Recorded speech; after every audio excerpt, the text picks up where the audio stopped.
the time of the apparitions, a character of this place. I'm happy to be here and to try to introduce, I'll try to make it in the 30 minutes we have, all our very nice guests that were kind enough to come on this sunny platform or stage to be with me. You have to know that today in Lourdes we celebrate the 18th apparition, which was on today's day, July 16, 1858. Bernadette felt attracted. The last time she had seen the Virgin was in April, but she felt attracted and went to come here. She couldn't get to the grotto. The grotto was closed to people by the local police office. And so she just walked the other side, and exactly more or less where we are now, she saw for the last time our Blessed Mother. She will report and say during her life, I seem to be in front of the grotto at the same distance as the other times. I could only see the Virgin. I have never seen her so beautiful. And so this day, a virtual pilgrimage, because we are thinking of those that would have loved to be here today, as Bernadette wanted to be at the grotto, and you can't. So I hope you're going to enjoy this half hour we're going to spend together. And the interesting thing is I was asked to talk about the Americas and Lourdes for the Americas, and Lourdes is full of Americans.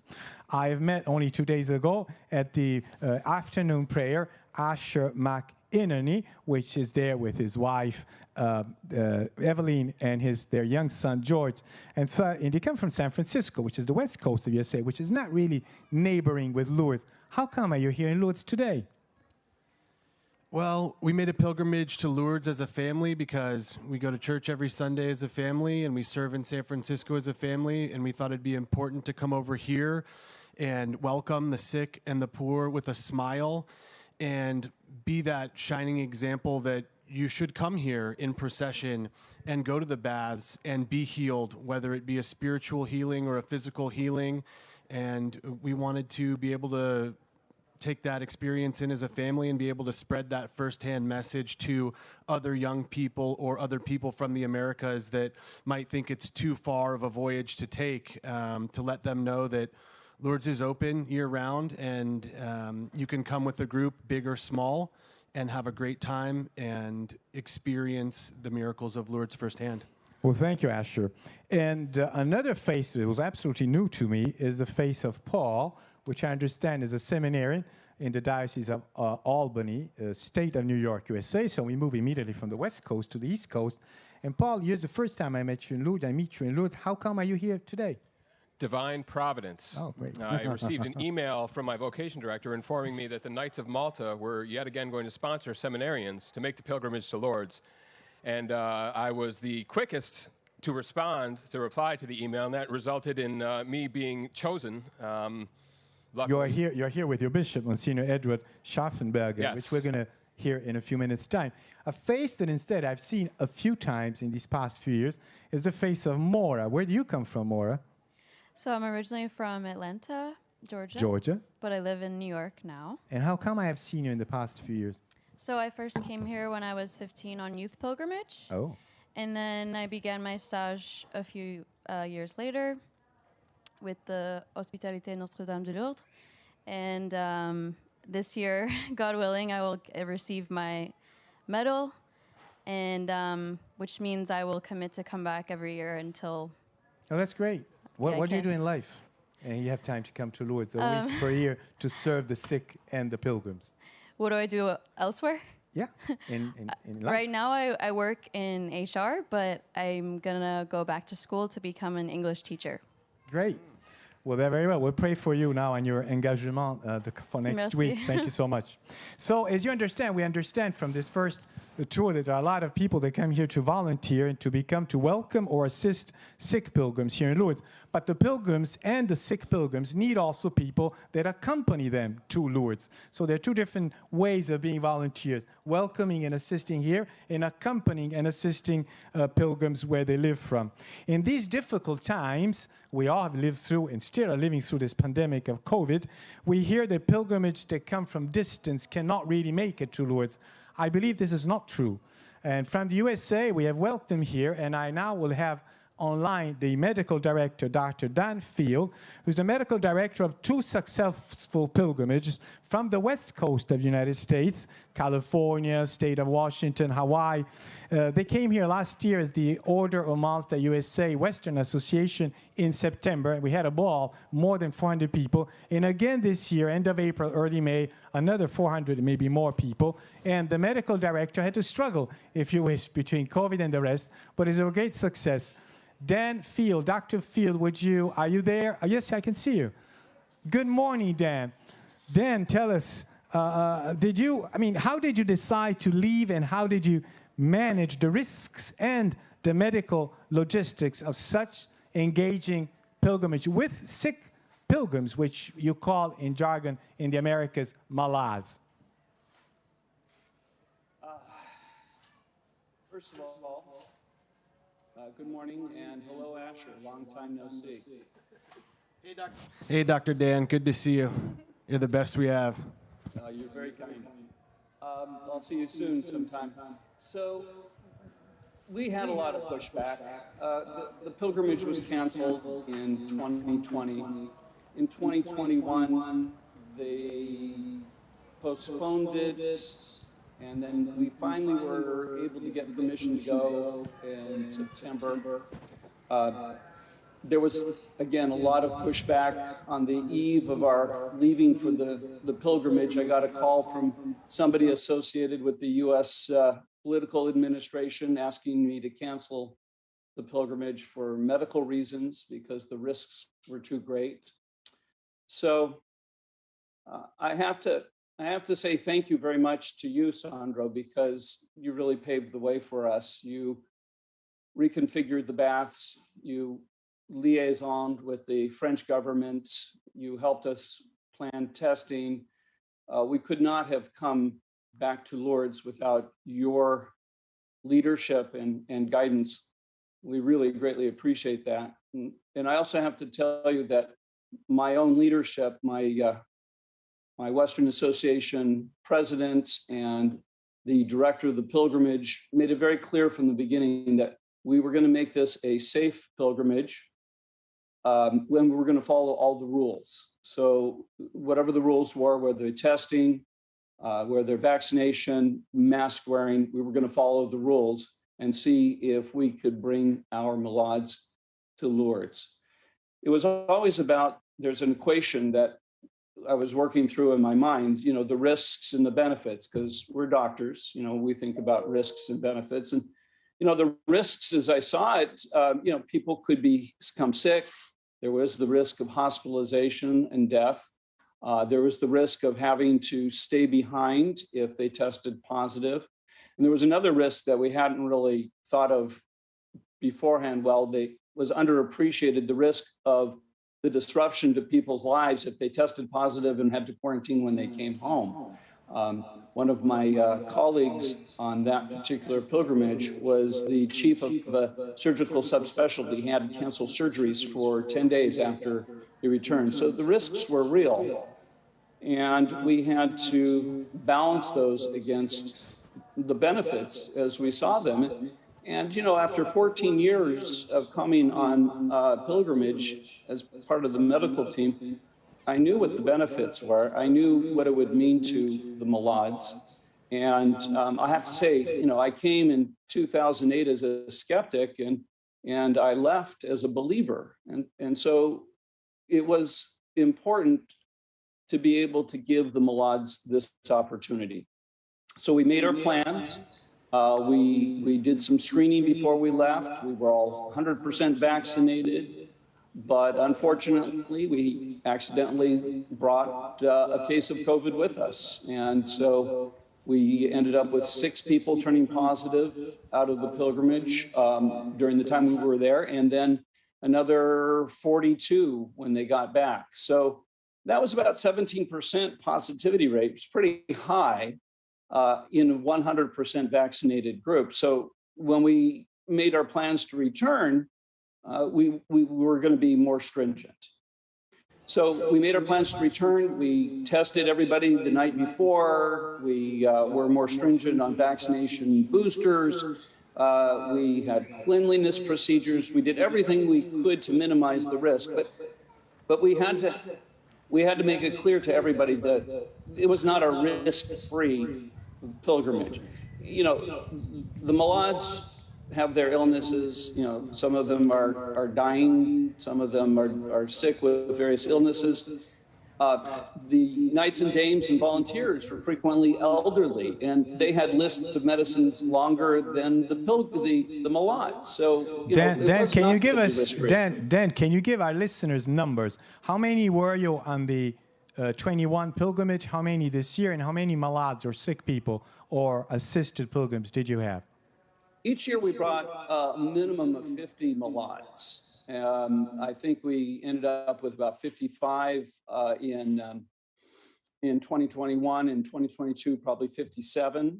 And we brought over 350 total people, including we had some knights and dames and volunteers from Eurasia and Australia, and we had some members of my medical team, I was grateful, came from the Federal Association and the American Association. So we opened it up. Might come back to you, but I wanted to also make it as medical director of these two pilgrimages in less than a year. You had no casualties and no admissions to hospital with COVID or respiratory symptoms. And this, right, I think, was a great success. And it was not because of me, but of the entire team of this sanctuary that liked and enjoyed welcome you guys as we will welcome any person or special assisted pilgrim. Keep ready. If I can, I'll get back to you. Now, Monsignor Edward Scharfenberger, Bishop of the Diocese of Albany in the state of New York, East Coast again. We met one of your seminarians, but I met you yesterday. I saw you were at the railroad station helping new pilgrims arriving by train. I know that you served today at the Baths, showing and helping people to do the gesture that Bernadette herself did on the day of the 9th apparition. But you also heard now there are volunteers in Lourdes and volunteers there in the States ready to come back again with assisted pilgrims and pilgrims. What, as a bishop and as a pastor, I mean, what does all of this tell to your heart in these days in Lourdes? Well, you said it well, Doctor. It's a pastor's heart that draws me here, too, and the desire to want everybody to know God's love, God's closeness. And this is exactly what we experience here, because, you know, a lot of times illness, particularly the focus on the physicality of it, which is real, tends to make us focus upon the symptoms, the pains, and all of the things going on in the body. But we can often overlook the deeper healing that comes from this experience. And you can see it in the joy. First of all, the courage, I guess you'd call it almost a moral courage of the pilgrims that come here, the Malads, who really are as well aware of the risks as the doctors are in their own way, because they deal with every day of their lives with the burdens they carry. But they're drawn to this place because they know the love in the heart of Mary, which is the Holy Spirit, you know, dwelling in her, just draws them here. It's a draw. And quite frankly, although you see a lot of brokenness and a lot of misery, what the world would characterize as misery, you look into the eyes, and the eyes are the windows of the soul, and you see the heart of the people coming here. And you also see how that draws out of the hearts of all of our young people, the volunteers that I'm so proud of. There's a connection that's made. You know, Pope Francis often speaks about the encounter, a personal encounter, one person at a time. And as Mother Teresa often spoke of in her ministry in Calcutta. And here it is alive and well. And it's safe to be here. This is a place of healing, a place of cure. I often found it ironic. I have to be frank. I came down with the case of COVID. It was a mild case a few days before I arrived, and I totally tested negative and so forth. But I said, wouldn't it be ironic if I couldn't come because I was sick?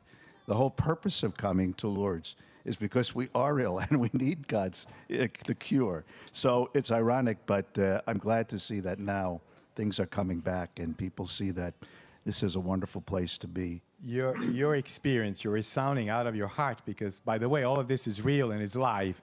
There was no preparation. Reminds me of what I believe, we believe, many of us believe, is the real secret of Lourdes that is imitating Bernadette Soubirous. She lived an experience in which she reported after she felt she was regarded and she was treated as a person. And she'd say more than once that Our Lady looked at her as one looks to another person. This makes, I think, Lourdes unique.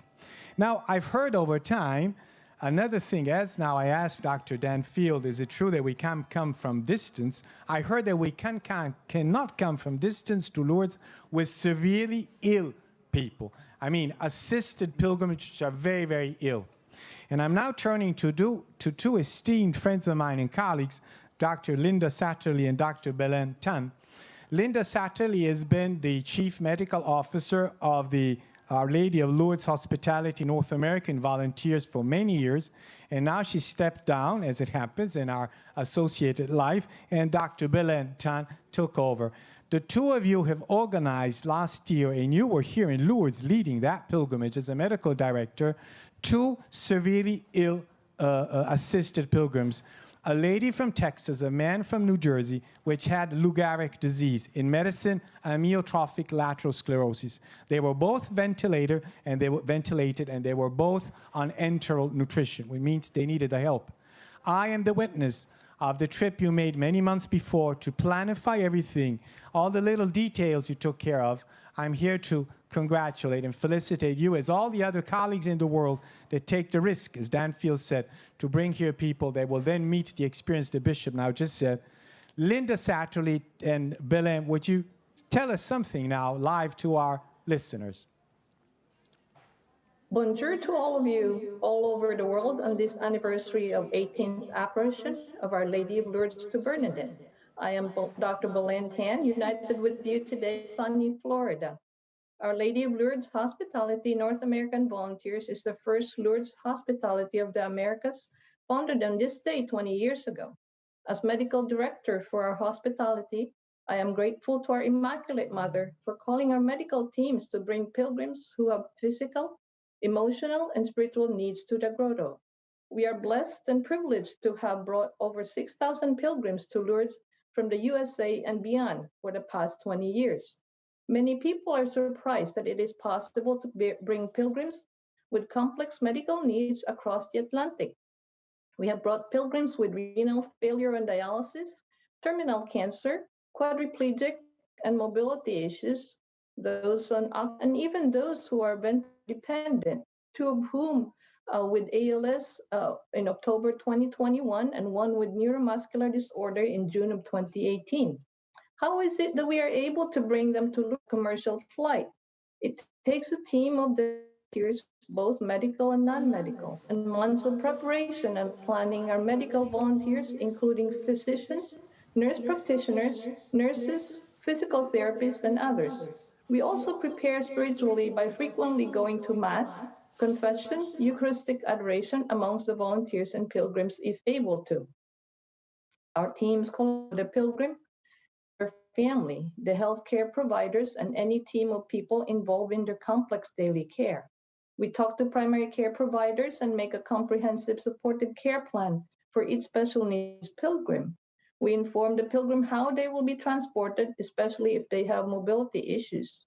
We discuss all the possible risks during travel, risk related to their conditions from the high altitude, such as deep vein thrombosis, dehydration, infections like COVID, to and including the risk of death in France. And Dr. Belen, are you coming back this year personally? I think you are, aren't you? Yes, doctor. So you are coming back. That's great. Yes, I am. And can Dr. Linda add a few words on the experience of last year as you have us look forward and you gave us the method and the openings to more people to come and accept your invitation and your help? Yes, thank you, Dr. Alessandro and Dr. Belen. I have to say that probably all of the pilgrimages that I have attended to over the past 20 years, this one in October was the most life-changing, and it touched me very deeply.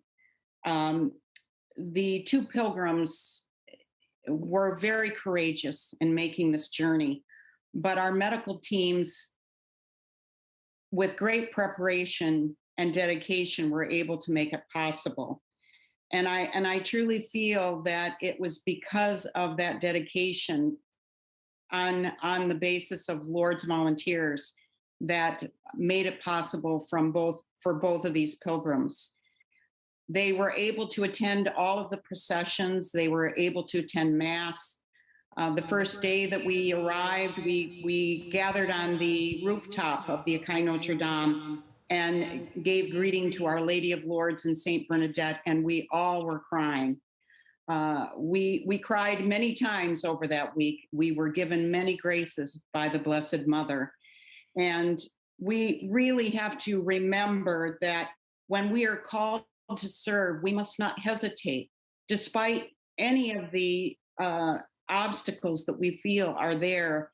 Our Lady has come to Lourdes and is requesting us to bring the sick here, no matter what the challenges may be. So we have to continue to bring people on pilgrimage here. The world needs Lourdes now more than ever. As we all agree, our world is hurting. We have so much division, and these last few years have been devastating for many of us. And we must remember that making this pilgrimage, we will bring the blessings of Lourdes back to our colleagues, our families, and our communities. And I ask that we all consider returning and reaching out and bringing those that we know can be healed in Lourdes. Thank you, Dr. Linda. I will now make a public confession, which I hope I will never have to pay for. So I asked the communication of the sanctuary to blank this part. But I did, because of that blessed week, we did something I never done in my entire life. Next year is going to be 50 years that I'm coming to Lourdes to serve as a young brancardier every year. I had never wheeled 2 beds of the Écaille Notre Dame from the Écaille Notre Dame to the grotto. I think that will be for me instead the most outstanding souvenir of your pilgrimage last year. Thank you to the 2 of you for taking part, and God bless, of course, your organization. I just now asked Sarah, which instead I might have seen somewhere in another time. Is this your second time, third time? This is my second time. How come you're Lourdes. back to Lourdes then? My first time, I came in 2015 on the Lourdes pilgrimage, the youth pilgrimage with Maura, actually.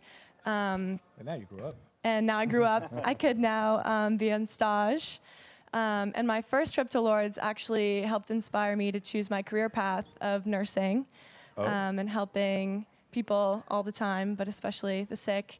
And I came back because I had the privilege to join such great people to serve the lovely people who come to Lourdes. Yeah. So you are a future nurse. Yes. And this helps me to say that Lourdes is home to a unique medical community. There's nothing of this kind in the world, all religions considered. We are here, the siège or headquarters of the Lourdes International Medical Association. And since 1883, we work with doctors and nurses and pharmacists and dental surgeons and all other medical professions, such as physical rehab, because we know that we are also home to a unique kind of pilgrimage, as Bishop Ed said, a pilgrimage of sick people seeking for cure of the heart first, and then, of course, why not, of their bodies. So I'm very happy to welcome you in our large community. Now, on the other side of the screen, we have Bishop Tom Daly. Thank you for being there, Bishop Tom. You know, you have been, it's unique, I think, your role, because when I met you at the beginning of my service here in Lourdes, I met you with a polo shirt and Bermudas, and I was told you were the priest in charge of the vocations for the great Archdiocese of San Francisco.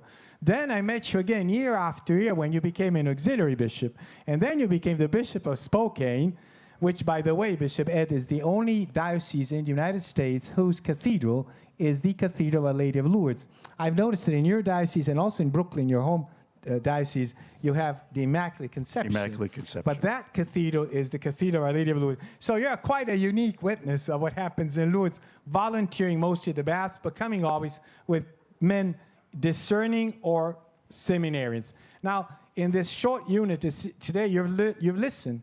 Sick people, volunteers, seminarians, bishops, pastors, but I regard you as a long-time, knowledgeable witness to Lourdes.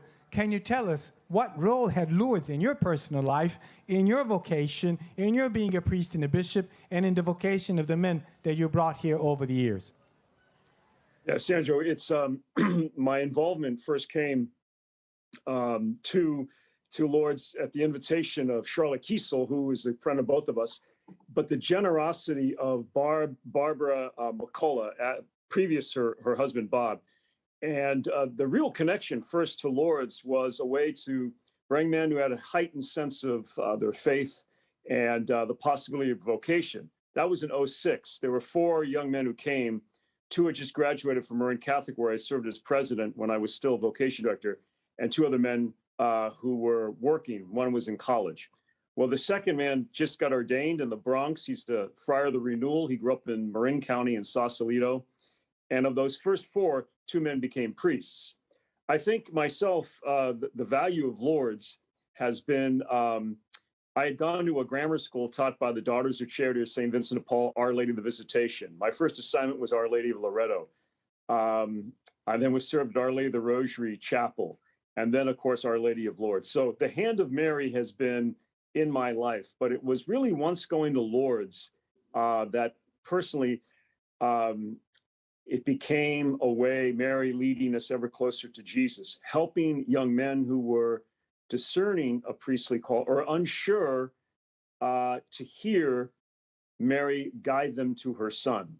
And I will be going this summer to Lourdes, and I have 2 other priests going. One I just ordained, our vocation director for Spokane, 2 seminarians from St. Pat's, and then I have the opportunity with college young men to go. So for me personally, it has been a way to let Mary intercede in my life. But now as the bishop of the diocese, I believe the only diocese, as you mentioned, not only in the United States and North America, where we're under the patronage of Our Lady of Lourdes and also our cathedral, to allow Mary to bring our diocese to her son. And what I've witnessed in the days when we worked in the baths is very humbling. I mean, as you said, I would be in a golf shirt and polo, so they knew me as a priest, and then now they know me as a bishop. And it has just been, for me, and as I think one of the doctors was saying, this world is so divided, so in need of healing. It is a calm about Lourdes, whether it's in the baths, in prayer, in the domain, in the various chapels, confession. And as Bishop Ed said, the healing. People come seeking a cure, and they may or may not have that. Most won't have the physical cure, but to know that they're loved, that when Bernadette spoke about the dignity, that Mary treated her with respect. And, that is so powerful because, we talk about the divide. Well, we can't have the dignity of the human person if we first don't have the sanctity of life from conception to natural death. So for me, Lourdes, in addition to its powerful presence in vocation work, but also I am convinced that no matter what a person who's gone to Lourdes does with their life, at the moment, perhaps when they're ready to meet God, that it won't be Mary who will intercede for them. So it is a privilege. I'm looking forward to being there in a few weeks. Yeah. And as usual, you're going to come here end of July, early August. Yes. May August. I? This is absolutely out of my plot. It came now, the idea, because I have 2 U.S. bishops, one from the West Coast, one from the East Coast. Do you think you could suggest at one of your next conferences of the USA bishops that dioceses should start organizing themselves and coming on pilgrimage to Lourdes under the leadership of the bishop of that local church, as the Archdiocese of Miami has started only a few years ago, but is the only one in the United States that comes as a archdiocese or diocese, that we have sufficient manpower and sufficient know-how now in the USA and in the connections to the USA that I think you could risk organizing diocesan pilgrimages and bringing your schools, your seminarians, your religious, your priests, your nuns, your youth, your volunteers, and why not, your assisted pilgrims. I'm making big signs. Is that, so be it? Okay. We take the word. We are witness here. Now I'm making big signs in the bottom that we have to close, and I would like to close by remembering another apparition. The 13th apparition of Our Lady here in Lourdes. Our Lady saw that Bernadette was there. The lady asked Bernadette, thou, for my respect, thou go and tell the priests to come here in procession and build a chapel. To my knowledge, the two bishops and the Friends of Lourdes, this is the only place of recognized apparitions where Our Lady said, come here on procession. And this here in Lourdes is where we expect you to come this year or in the future. With or without an epidemic, we can do it, we'll do it. You are most welcome. Enjoy and have a nice Sunday tomorrow. God bless. Thank you, Sandro.